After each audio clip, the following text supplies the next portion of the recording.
Bom dia, boa tarde, boa noite. Gravando mais uma aula, né, nessa série de aulas que venho gravando. Como de início, venho me apresentar novamente. Meu nome é Matheus e sou aluno da Universidade Estadual aqui do Ceará. E venho gravando essas aulas, especificamente para vocês, alunos do nono ano, da Escola José Marinho de Góes.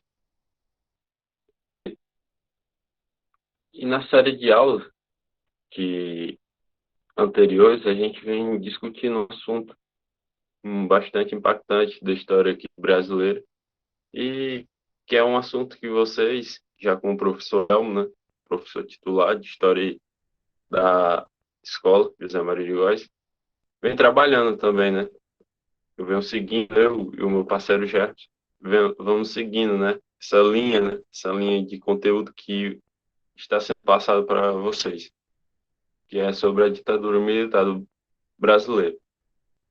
E como anteriormente já tracemos basicamente já quase toda a história e quase todos os fatos, né, presentes nesse período, né, bastante conturbado da história brasileira e marcante, como já falei. A gente vem traçando, né, esse período. E para essa última aula, que essa daqui é uma das partes, né, dessa aula, a outra parte fica a responsabilidade do meu companheiro de estágio, o Gerson. Ele irá gravar outra parte dessa aula. E sobre essa primeira parte que eu irei falar do período de redemocratização, né? Período final já da ditadura militar brasileira. Esse aspecto de redemocratização já vem se instalando a partir do penúltimo, né, em si, presidente, né, desse movimento militar, que é o João Batista Figueiredo. Não, desculpe, errei.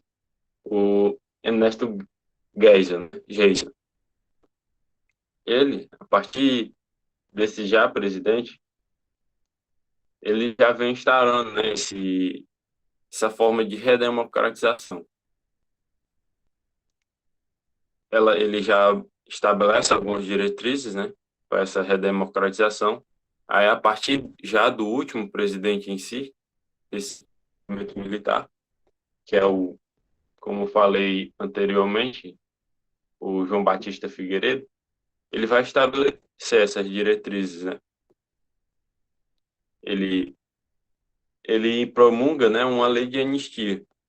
Essa lei de anistia ia perdoar, né, entre aspas, perdoar todas as pessoas que teriam sido exiladas, né, exiladas do país, como artistas e muitos outros, né, como eu já falei em aulas anteriores.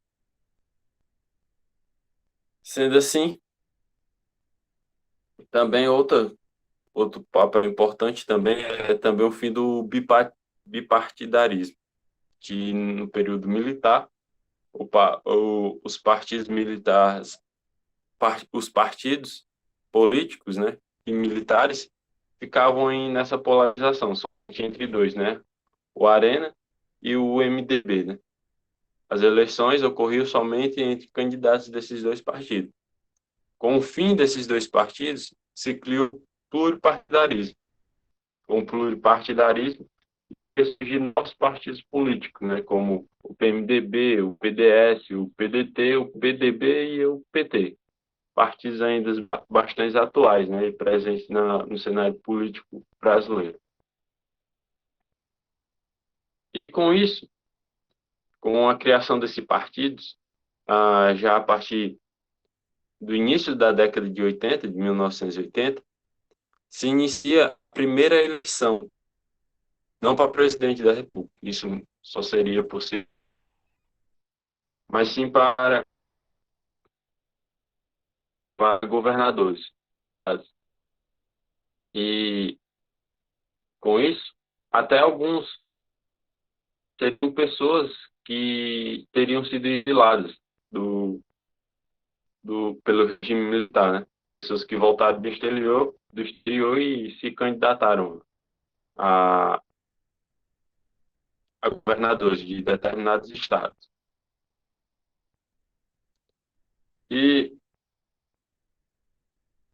e com isso, se cria uma abertura, né, política, uma política mais democrática, né, dando liberdade, né, como falei, a criação desses partidos e também, né, e a formação de novos políticos, né. Em 1883, um deputado federal chamado Dante de Oliveira, ele propõe uma emenda constitucional, né, a ser votada no Congresso Nacional. Essa emenda, proposta de emenda constitucional, permeia que há eleições diretas, né, para presidente da República.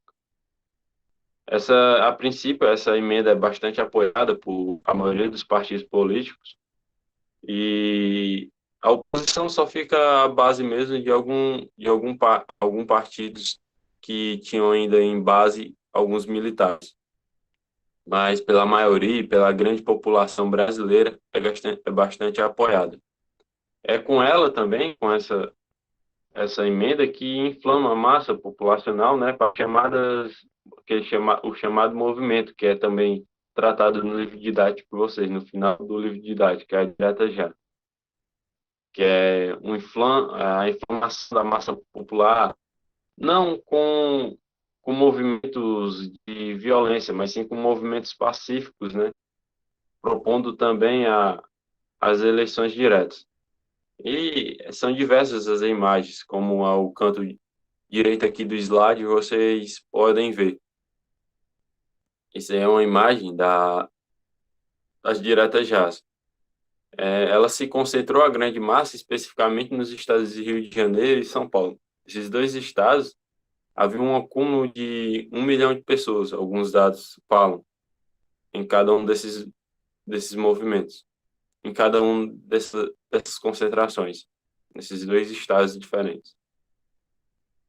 A princípio, ela não é aprovada, essa proposta, pois ela consegue a maioria de votos, né, ser aceita, mas só que ela precisava de 2/3, mais de 2/3 dos votos, né, dos senadores, e não consegue. Aí, as próximas eleições, elas ainda são de forma indireta, seguindo ainda aqueles moldes, né, do regime militar, só deputados federais que internamente poderiam eleger, né, seu presidente. Mas mesmo com a candidatura de Tancredo Neves, representando a, o movimento democrático brasileiro, ele consegue sua eleição com o vice José Sarney e ele consegue ser eleito presidente da República. Poucos dias de sua posse, ele é internado por causa de um tumor com câncer e acaba morrendo. E seu vice, José Sarney, ele exerce, né, o cargo de primeiro presidente assim da República, primeiro presidente da República, sem ser um militar especificamente do movimento militar. E com isso, a democracia brasileira, né, se estabelece, não ainda com a votação direta a partir da população, né, ainda seguindo aqueles moldes militar. Isso só iria acontecer já na década de 90, né, as eleições diretas iam surgir. A partir também, né, da propagação da nova Constituição de 88, que é conhecido como Constituição Cidadã, né, que apaga todos aqueles direitos e deveres da anterior Constituição Militar, né? E é assim que eu termino esse vídeo. E eu desejo que essa série de vídeos tenha, de certa forma, clareado as suas mentes para esse tão cruel regime que foi o regime militar. E, e é isso. Obrigado, ó, por essa série de vídeos.